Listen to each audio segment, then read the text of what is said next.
Canada, sa Amerika, sa ibang bansa, sa UK, at lahat kayo ay pinagmamalaki namin. Salamat po.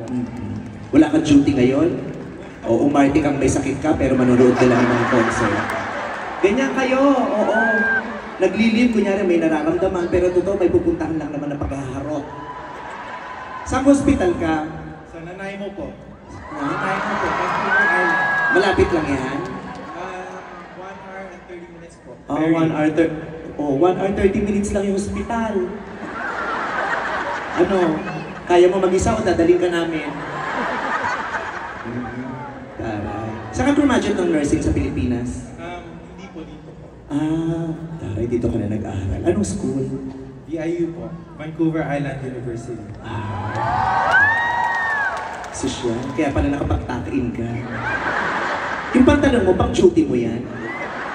Ay, hindi mo. Maganda ang tuck-in. Ganda. Nag-gym ka? Opo. Ang laki ng tiyan mo. Hindi, ang laki pati yung braso. Ang laki. Kumakanta ka din. Tamang-tama, maaasahan ko kayong apat.